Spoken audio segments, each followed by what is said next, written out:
And hello again, this is Philip Steiger at thebest3d.com, and we're going to talk about this little animation here today, starting in Carrara.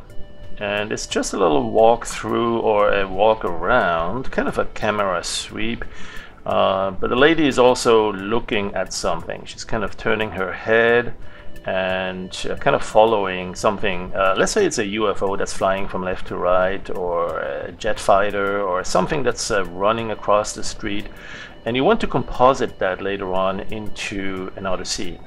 So what I did is I rendered this into an image sequence with alpha channel.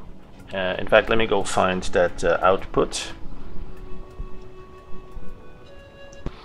And here we are. This is the folder containing the image sequence that I saved out. And I actually saved it out in a couple of different formats. There's some additional renders. This one here had the coverage ID. This one here had the depth. So the farther away the details are, the wider they became, and when it's closer to the camera, it was darker. So that's sort of a depth map. You could also use that for other. You can do all sorts of different work with that. This one here is the PNG output with the RGB values, the colors. Now, this one here, at the time, I had not set the flag in Carrara to render the alpha channel with it. So if you look at the information, it shows that it's just a 24-bit per pixel image on the original.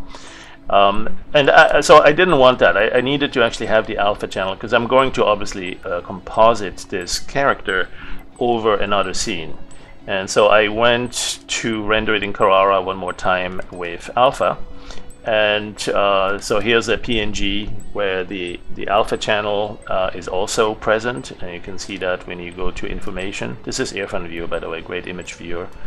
And here it is, 32 bits. Now, once it's in Irfan View, you're looking at it, it's just 24-bit. It tosses the alpha, but we know we have it in there. And you'll notice I also have a bunch of BMP files here. And those, however, may not necessarily... Oh, no, this one still actually does have the alpha channel too. So what happened is that I wanted to take this character, this image sequence, into an animation. Now, in Dogwaffle, there's two different places where you can do that.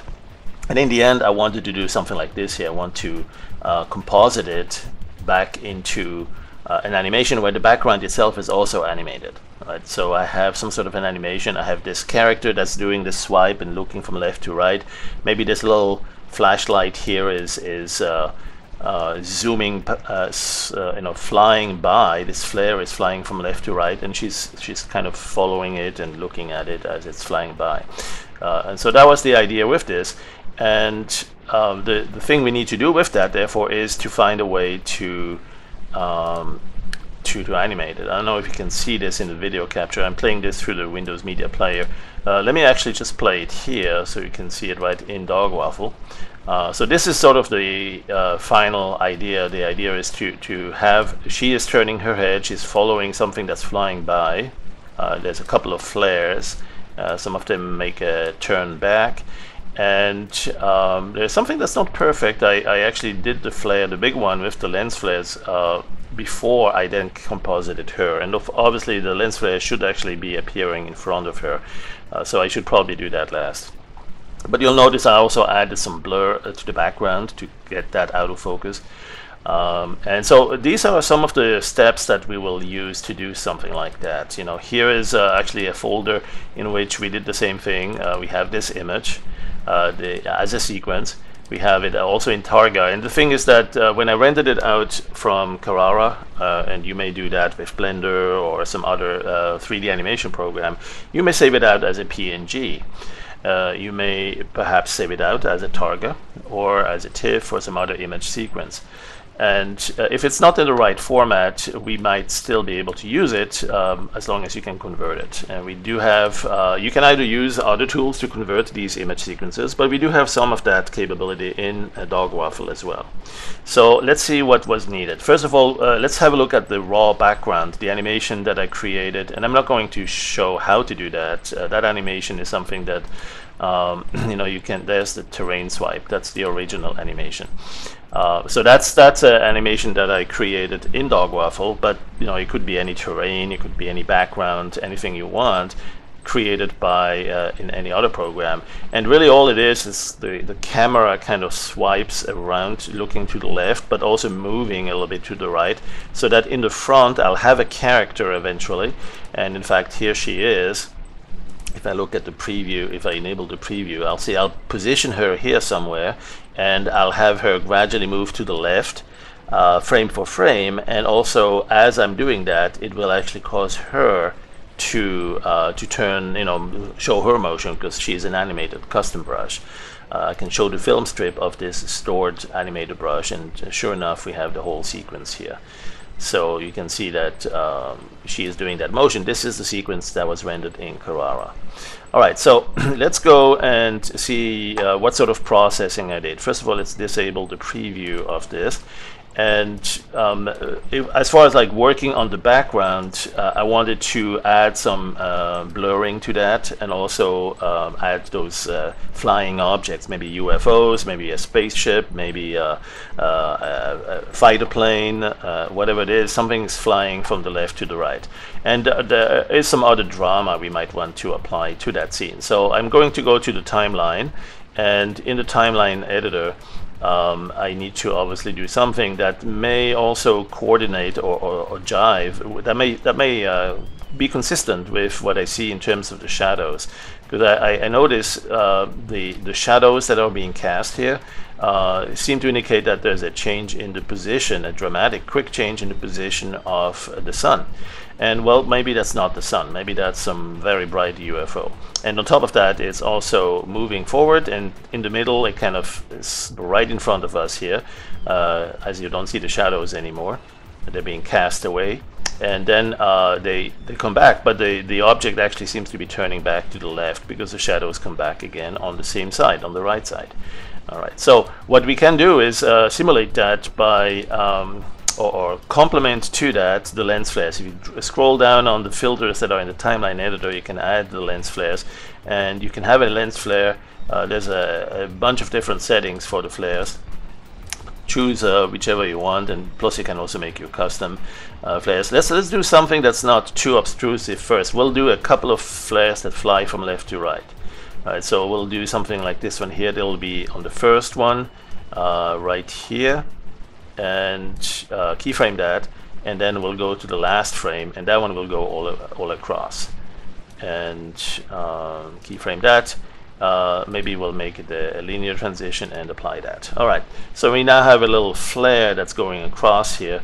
There's still some more magic we need to have happen here, so let's go and clear this sequence of keys and go perhaps another one that's already here in the scene, perhaps a little bit higher and smaller. Let's reduce the brightness of that one, or the level, and keyframe that. So that'll be somewhere at the beginning, and then towards already here it's flying out of the scene. So just around here we'll keyframe that, and then right shortly after that we just have the level go to 0, so that it doesn't produce any remnant lens flares or reflections. Keyframe that and apply. So right now we have this one here also. That's only going to be seen towards the end, or towards the beginning. And then let's do one more. So we have perhaps one that's coming in late. So we have it all the way at the beginning of the animation. It will be, in fact, let's set the size where we want it eventually. So at the beginning of the animation, it's not going to be visible, but somewhere around here is when it's entering the scene, and we'll have it like so. Keyframe that, and so just before that, it's going to be level 0. And we can leave it like that. And then here we need it perhaps even a little bit brighter, and we need it moved to this side as well, maybe about this far, and maybe a little bit down. You know, here's where you can just experiment with lots of fun alternatives to it. And there you go. So this one will also apply and do this animation. So we now have 3 UFOs, of 3 flying objects. There's still the big one that should be added that casts the shadow on the entire landscape. That's one that we will add perhaps at the end, because it will have some extra lens flares and reflections, and that will be just really bright. But what we can do with this is perhaps also blur it. Now notice that I should perhaps actually have blurred it first and then apply these lens flares. So these lens flares, or these flares, can still continue to be kind of crisp, whereas the background should be a little bit blurry.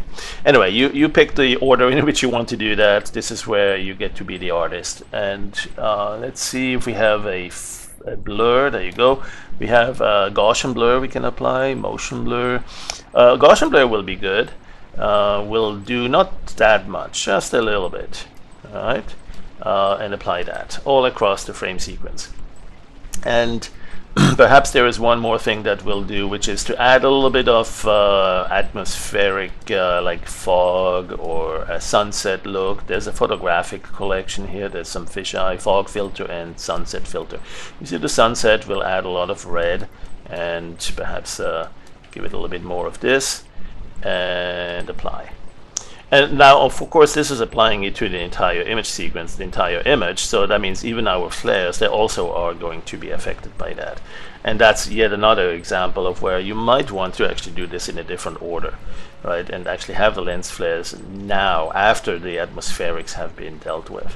Let's do one more atmospheric. We could do day for night if you want this to be more in a like sunset, after sunset, or before sunrise, darker condition, or maybe some fog. So there's lots of different post effects you can apply to that.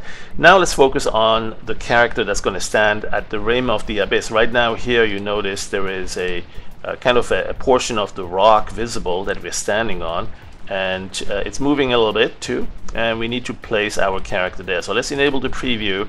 That character is going to have to stand here and gradually move a little bit to the left as we pretend that the camera is moving around her, right?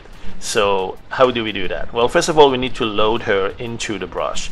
We need to get her into the custom brush. In fact, into the custom animated brush. We call that the animbrush. So under the brush menu, you can go to the animated brush submenu and load a sequence. Now you can also load an AVI.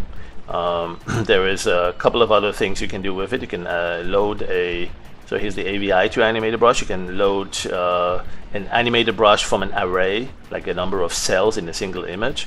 And then of course loading a sequence. Now when you load a sequence, you do have, I recommend you have them all in a folder in which first of all, try to stay away with the spaces. Sometimes you'll see some problems if there are spaces in the file names, so make sure you have dashes or underscores making the full names. And then what you'll see here, I actually already converted it to Targa, right? That's not what your scenario is going to be. Most likely you have PNGs. And the thing is, we can load an image sequence right here. Something like that. Let me redo that. Okay, so I'm gonna go to brush, animated brush, load sequence. Right. So that's the thing that I'm dealing with here, is that I have a BMP or a Targa I can load. I can load one or the other. Now that's for the brush. If I load it here under animation and load sequence, here I have other options. There you can actually load a number of others, but it's not going to retain the alpha channel. And obviously in our animation we do have the alpha channel we so desperately need, because we don't want to see the background on which she was rendered. We want her to stand against this transparent background so that we can place her wherever we need her to be. And so what we'll do is we'll go to the brush and animate a brush and load sequence. So this dialog will give us the option to load a brush, a BMP sequence, or a Targa.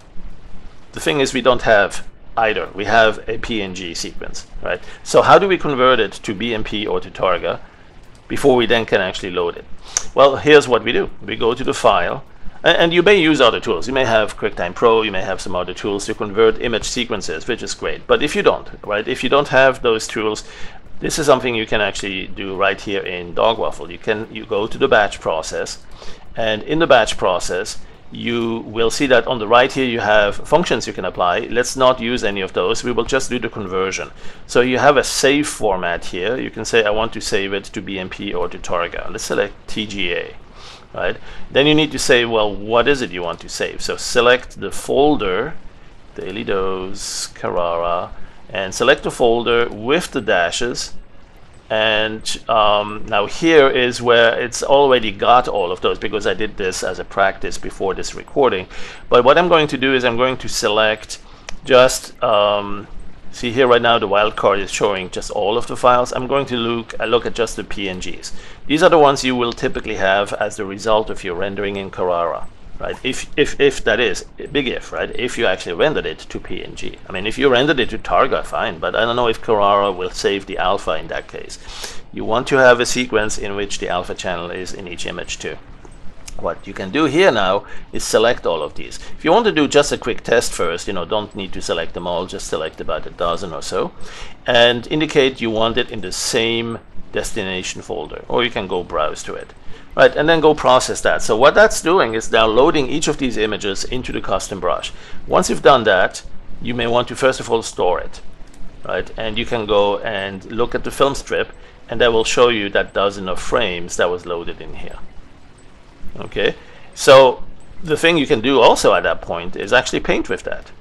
This is now in the custom brush, and you can paint with it. And you can reduce the step distance. You can make that perhaps 1, so it's very short. And the idea is that now you have a brush containing that image sequence, and you can see that it does use that alpha channel that came from each image to show the opaque parts versus transparent part. So that's perfect. Now we can actually do that conversion. We can use oh, what am I saying? I didn't load this. I just of course, that's not what happened here. I just converted the image. I didn't load that yet, right? That was the batch conversion. The next step will be to go to the brush and animate a brush and load sequence. There you go. And so here you can see, yeah, let's go look for the targas. Select the folder, and that's where you may need to do an Alt Tab to bring that forward. But you essentially have. I think it was in this one here. So you have a bunch of targas you can select here. You can select. Basically, what you do is you select the first, and then the whole sequence will be selected from there. I don't know. Maybe that's the wrong. You know what? That's the wrong dialog image. Maybe I need to select this one here. Nope, that's not it either. I think I got too many running here. I get confused here. So, oh, there it is. We need to find the folder in which we have that image sequence that we want to load. There you go. Okay, so Daily Dose, Carrara, and it was in here. All right, so what we have in here is a number of target. Now this will load all of them, so not just the dozen or so that I just converted. I had already done this before, so all of the 210 or so frames will be loaded, including the last one that I have here, like a temp TGA file. That's really not your scenario if you do that the first time. After you've done that, yeah, you'll have all these target files if you let them be in the same folder. Maybe you want to give them actually a different target for where to go. But that's basically it. You need to convert those images, right? So the image sequence is in PNG, no problem. We can load that, convert that as a Targa or a BMP, and still maintain the alpha. You want to make sure you use that batch process for that. You want to make sure you go to the folder containing your PNG image sequence, and here they are. And I'm going to select, let's do that again with Targa. But one more over here, and I'm not going to select any sort of filter, although you could apply some fancy art filter like charcoal or some other embossing, enhancing, and so on. There's a number of filters that can be applied here along the fly. This is using ImageMagick, and what we'll do is we'll say we want to look for the PNG files. Here they are, and we need to have all of these selected so that it knows which ones to convert. Right? So all of these PNGs will be converted to what? Well, first of all, to the same destination, the same folder as where the destination is, or maybe a different one. Maybe here's where you can actually go and say, you know what, let's create a new folder. Let's go to to a different location, and Carrara, and so here create a new folder and say new output, right? And so that's the folder we want to use. And so it will go to new output. It will save it to TGA, it will convert it to TGA. It will not do any sort of filter, although you could add something there if it makes sense. And that's it. So click process, and now all of these PNGs will be converted to Targa and saved in that new location. So just wanted to show you that you can use Dogwaffle to convert an image sequence from one format to another. Along the way, you could do a whole bunch of different things to it with those filters that are these functions you can also apply. But the most important thing is that you can do that conversion and get it therefore into the Targa or BMP format and still keep the alpha channel on it. Okay, that's the key thing, because we have a couple of other places where you can convert. There is the general file converter, which does not maintain the alpha channel at this point, at least in my testing that I found. What you can do therefore is, use this one, the batch process, which is tied to ImageMagick, which is included in Dogwaffle, and so it all works just very nicely. So now we have converted 210 images from Targa to from PNG to this new folder to Targa, and you want to make sure you actually look for those. So let's look for TGA, and here they are. All right, so now what you can do is we're done with this batch conversion. Now you can go and load that into the custom brush. So go to the brush, animate the brush. In fact, let's really dump the original and make sure we don't have this anymore in our current brush. What I'll do is I'll actually load a different brush. Let's say the hot dog. There you go. So the original brush is gone, right? And what I'm going to do now is load the brush anew. Animated brush, load sequence, and again, this is where you can either load a BMP or a Targa. And let's go select the folder, and this will load all Targa files, all BMP, whichever you choose, from that folder. So you really have an interest here in making sure that they are in their unique folder and not mixed with tons of other Targa files. So let's go to Targa. Here's the new output in which all my new Targa files are located. There it is. And let's go load it. And so that's it. So now we're loading that entire image sequence that was initially rendered in Carrara or whatever your favorite 3D program is, and it may have been rendered to PNG because that's how that program allows the alpha channel to also be included in each of the PNG images. Now on our side, we'd like to load that in either as a BMP or as a Targa. Note that that's just the current situation. In the future, we may actually have support for other formats on loading that bitmap file as well. But in the meantime, we now have the ability to store that brush. We can go to brush, store and manage copy, and there it is. A few seconds later, we now have a custom brush. Click it and make that your current brush, and so now you can paint with that. And now we want to paint not over this current static image, right? If I undo this to go back to the original, there you go. We really want her to stand over here, but then as the animation progresses, we want her to stand a little bit more to the left. That's an animation with the keyframer, but not the regular keyframer. This is the animation through the brush. This is a brush that's contained in the animation. Excuse me, that's an animation that's contained in the brush. So we have two ways to do that. One is a manual painting. We just drag this by hand. So what we could do is, let's say, let me store this. By the way, I don't know that I stored or saved this. So let me save this as an AVI and make sure it is terrain swipe 2 with UFOs, right? And save that out as Lagarif codec, lossless. And there you go. All right, so because I'm probably going to go back to this and need to quickly load that again. And so now I want to basically paint her from going from right to the left, right? But I do want her, first of all, if I do this a few times, it leaves it wherever the last frame is in my animator brush. And so that can cause a strange jump. That's no good. I need to make sure she starts at the beginning of the entire brush sequence. Okay, how do I do that? Well, you have the option in the animbrush to say every time that my mouse click goes down, brush, animated brush, go to first frame on mouse down. Okay, so you actually start with the first frame no matter where you're currently at. See, it's always starting with the first frame the moment I start, and I can paint and go all the way almost to the end, to the last frame, and it's still there, but the moment I go down with the brush, with the button, it starts on the first one again. That's exactly what I want in this case. Now, the thing that I want is for her to go from here to here, but not this quickly. So maybe I want actually a bunch of her sisters to appear there too. And the way I'll do that is I'll hold the Alt key down as I'm painting. When I'm pressing the Alt key down as I'm painting this animated brush, it will also cycle through the animation that I have here in the background. So it will not just cycle through the animation in my brush, but it will take one frame from the brush against this frame from the animation and then advance both frame for frame. Alright, so let's see what that does. If I set the step distance a little bit shorter even, let's say 10 or 11-ish or so, we can go fine tune that right there. Click here. So now I can hold the Alt key down and look what happens. Here she comes. And then towards the end, she'll be all the way, my step distance was too high. I probably need to do another one. So I'm gonna go step distance even shorter.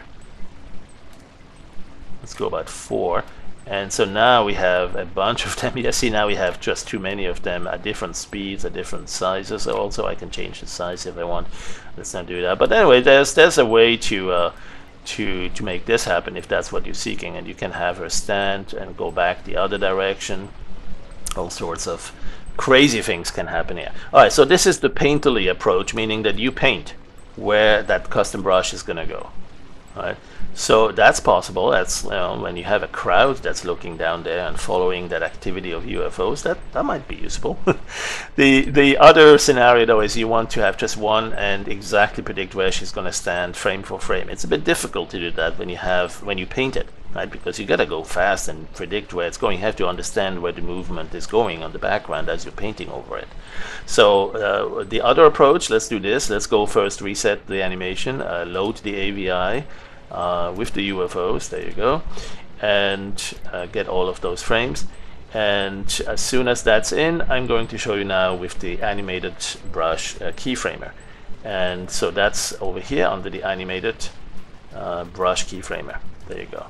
So what that does is it grabs the current animation that we see here and puts the current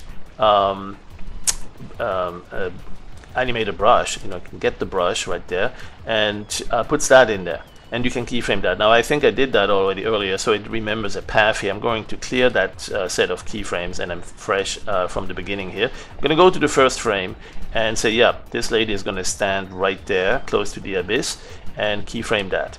And then a little bit later, that's where, see how now she's like in coordination almost with that background, because I did about the similar movement with the camera.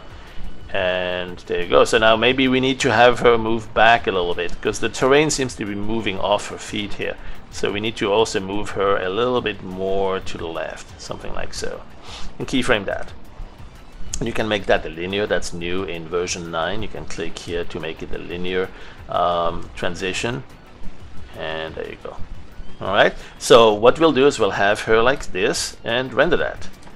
And so now that's the keyframer with the brush. That's a brush keyframer, and you see all this activity of things flying around. Let's say we want one more. Let's say we reduce the size either here in the custom brush that we have stored, or we can do that in fact we can do that in another place too. We can do that right here in the brush keyframer itself. Let's go see what that looks like. If I clear the frame sequence. Let me stop the preview here. If I clear the frame sequence, so now I have the second one appearing here, but I want her a little bit over here as like the little sister. She's going to be smaller, so I'll take the scale a little bit down, and she's going to be a little bit shorter. Now I might want to even have her a different color. You can't do that directly here. You could do some opaque or some other changes here, but what we probably would want to do is actually change the hue in the brush, the stored brush here. So let's go do that. Hue saturation value, let's give it, I don't know what's going to be, bluish or reddish. Let's change the hue on all frames of this animation. And that's a little bit different. Let's go over here this way. And okay, let's just use that and maybe also make it a little bit darker. Oh no, now I did a restore. That's not what I wanted. And so there it is. Let's go hue saturation value, maybe give it a little bit more saturation, and reduce the value so it's going to be a little bit darker. That's this one, and then here we'll make it a little bit darker, and so that way she will just be somewhat different in appearance from her bigger sister. But let's do that and get this brush, get brush. So now we have her right in there. All right, and if we still need to make her a little bit smaller, we can still do that here too. All right, so this is whatever brush we have now loaded into the brush keyframer. We can do some more transforms to that as well. You can even make her semi-transparent, right? Kind of a ghost image here. You can have the angle change as well. So let's say, in fact, you could have her like dangle down here, right? Have her like so, like really a ghost image, but she'd be looking the wrong way. Anyway, there's some funky stuff you can do with that. Let's go and reset her to about 360 degrees here, and then simply place her around here, but I'll keep it semi-transparent with the opacity lowered just to see what that does. So I'll keyframe that one, and I'll go over here, and I'll also still make her stand over there, and a little bit smaller too, so because she's a little bit further in front, so she's gonna, in terms of perspective, she should be getting a little bit smaller as the camera moves around and away from her.